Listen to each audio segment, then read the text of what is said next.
Oke, jadi ini perbedaan pertama dari pencatatan investasi utang pada biaya amortisasi dengan pencatatan investasi utang pada fair value atau nilai wajar.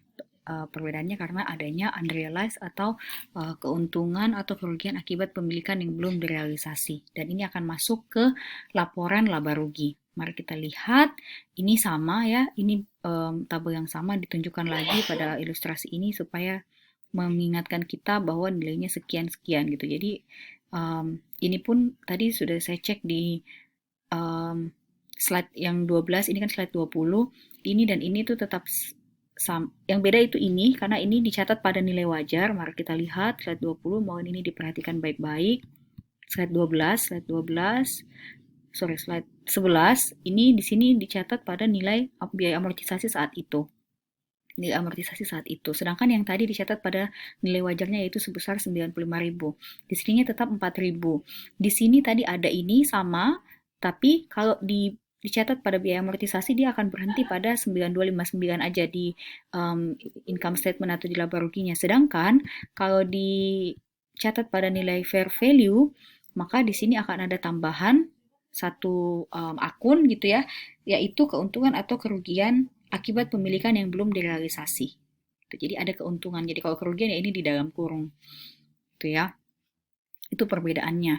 Kemudian ini contoh kalau misalnya tanggal 31 Desember 2012 nilai wajarnya sebesar 94.000. Kalau ini tadi tanggal 31 Desember 2011 ya nilai wajarnya 95.000. Nah, coba contoh kalau tanggal 31 Desember 2012. Jadi perbedaan apa ya? Yang perlu diperhatikan, hal yang kedua yang perlu diperhatikan itu adalah tanggalnya juga. Kenapa? Karena tanggal itu akan merujuk pada tabel ini. Tanggal itu akan merujuk pada tabel ini. Jadi contoh 31 Desember 2012 tadi nilai wajarnya 94.000. Sedangkan kalau di sini 31 Desember 2012 itu sama dengan 1 Januari 2013 itu 94.925. Mari kita lihat.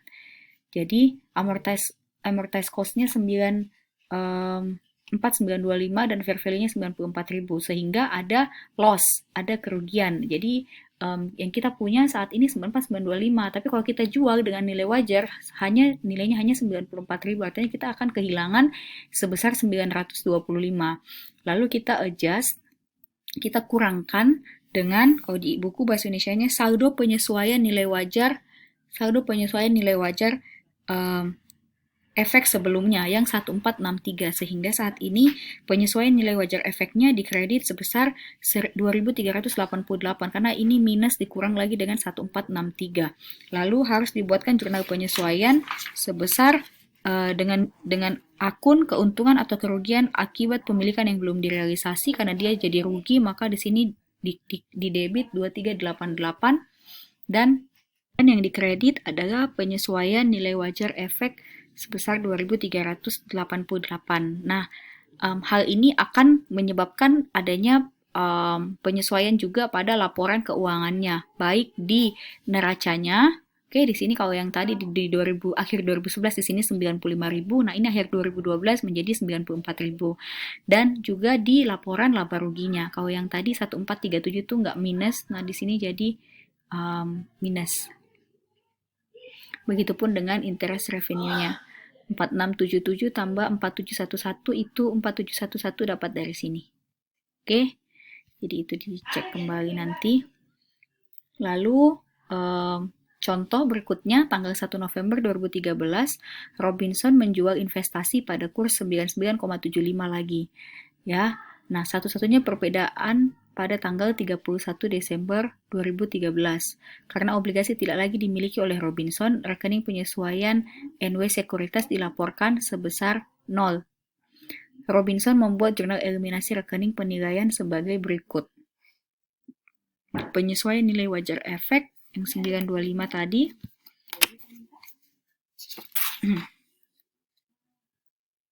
Harus dihapuskan ya. Harus dihapus yang 925 ini supaya dia menjadi 0. Dieliminasi, jadi dibalik. Ini kan tadi seperti ini yang untuk keseluruhan. Nah, ini kita hanya mau eliminasi yang untuk tahun tersebut saja yang 925 kerugiannya. Jadi ini dibalik. Itu securities, fair value adjustment, dan unrealized sebesar 925. Kira-kira seperti itu. Ini contoh perbedaannya saja. Sebenarnya sama, hasil akhirnya pasti sama, beda di pengakuannya saja. Kalau di amortized cost atau biaya amortisasi kita tidak mengakui keuntungan dan kerugian yang belum direalisasi, sedangkan kalau di fair value kita harus akui itu. Itu saja perbedaannya, sehingga jurnalnya pun agak sedikit berbeda. Jadi kalau untuk fair value itu dipakai, nanti pasti di soal akan ada disebutkan ya, fair value itu dipakai kalau misalnya diberitahu bahwa nilai wajar saat itu adalah sekian, nilai wajar saat itu adalah sekian. Itu maka kita akan pakai yang fair value.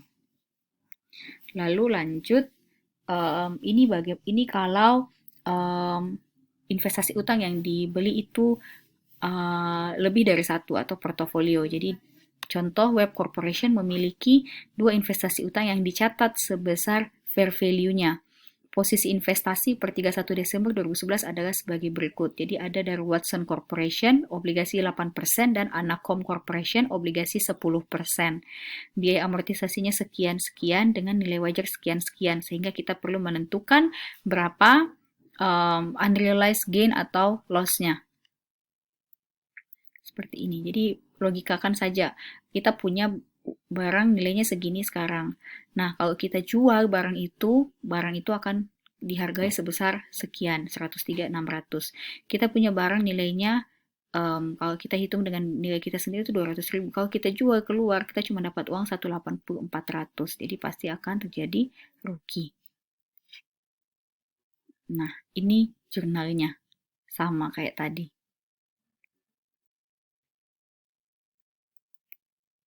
Karena dia rugi ya, kalau yang tadi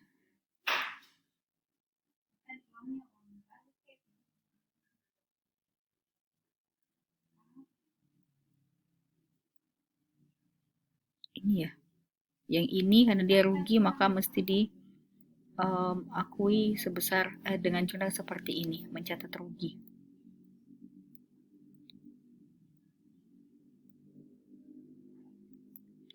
Kemudian tanggal 1 Juli 2012, Web Corporation menjual obligasi dengan harga 90.000 saat obligasi tersebut memiliki nilai amortisasi sebesar 94.214. Jadi kita loss, kita rugi lagi. Sehingga jurnalnya kas dapat 90.000, rugi dari penjualan tersebut 4214, dan investasi utang di kredit hilang karena sudah dijual sebesar 494.214. Nah, ini ada di buku Anda ya, kurang bagus. Tapi pelaporannya ada di buku Anda halaman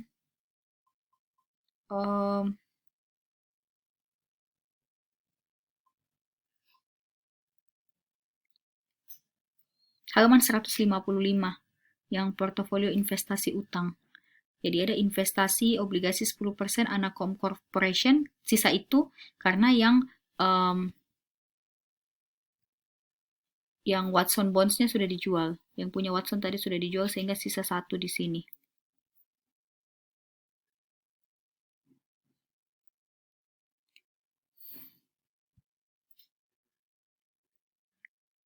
Oke, itu saja yang perlu saya jelaskan, cukup panjang jadinya.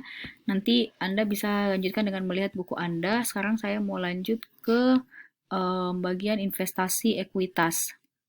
Jadi investasi ekuitas ini Anda bisa lihat di halaman 157.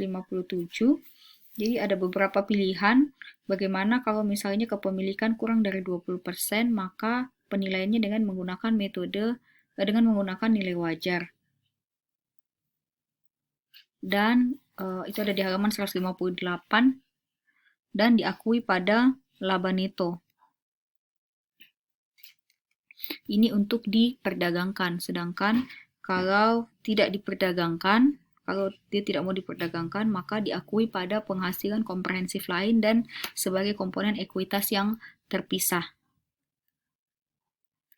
Sedangkan kalau kepemilikannya antara 20-50%, penilaiannya menggunakan metode ekuitas dan tidak diakui. Keuntungan dan kerugian akibat kepemilikan yang belum direalisasi itu tidak diakui. Lalu proporsi bagian laba neto investi, jadi dianggap sebagai proporsi atau bagian laba neto. Sedangkan kalau dia lebih dari 50% kepemilikannya, maka penyelesaian dengan menggunakan metode konsolidasi. Ini yang akan Anda bahas di akuntansi keuangan lanjutan. Saya tidak akan bahas itu di sini. Ya, yang penting yang akan kita bahas lebih banyak yang ini, yang 20, kurang dari 20% dan apakah dia dibeli untuk diperdagangkan atau tidak diperdagangkan dan antara 20 sampai 50%.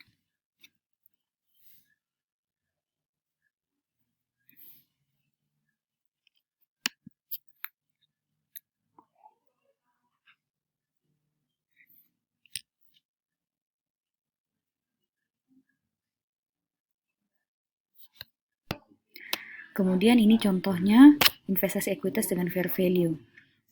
Jadi ini pembelian tanggal 3 November oleh Republic Corporation, dia beli 3 saham perusahaan yang berbeda dan investasi terhadap setiap perusahaan itu kurang dari 20%. Merujuk ke aturan yang tadi kita sudah lihat, kalau dia di bawah 20%, maka valuationnya menggunakan fair value, baik dia mau tujuannya diperdagangkan ataupun tidak diperdagangkan.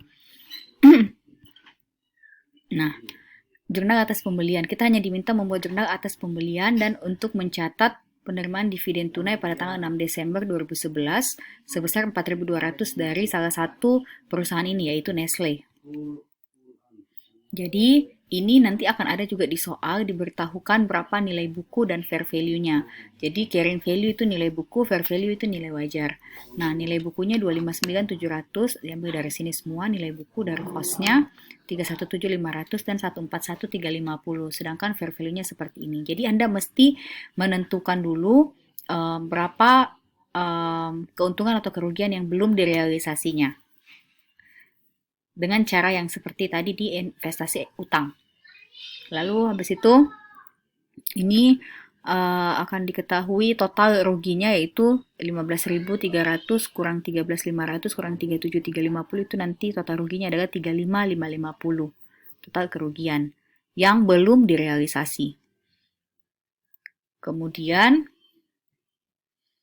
ini semua masih soalnya ya, jadi tadi soal minta jurnal atas pembelian, kemudian jurnal untuk penerimaan dividen tunai, kemudian jurnal untuk mencatat penyesuaian nilai wajar, dan ini ada lagi tanggal 23 Januari 2012, Republik menjual saham Burberry seharga 287.220.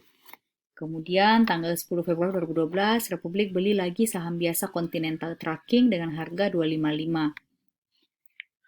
Jadi bisa kita lihat dimulai dari beli cuma 3, lalu habis itu dapat dividen dari salah satu, kemudian dia jual salah satunya yaitu Burberry, kemudian dia beli lagi saham yang baru yaitu Continental, saham milik Continental Trucking. Ini saya sementara mencari contoh ini di buku Anda, itu ada di halaman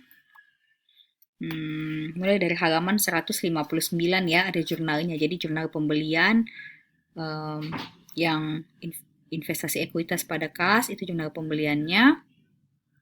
Di sini ternyata tidak diberikan jurnalnya, tapi Anda bisa lihat langsung di buku Anda halaman 159. Kemudian untuk yang ini, yang dividen tunai dari Nestle, jurnalnya adalah kas pada pendapatan dividen. Jadi sekali lagi karena dia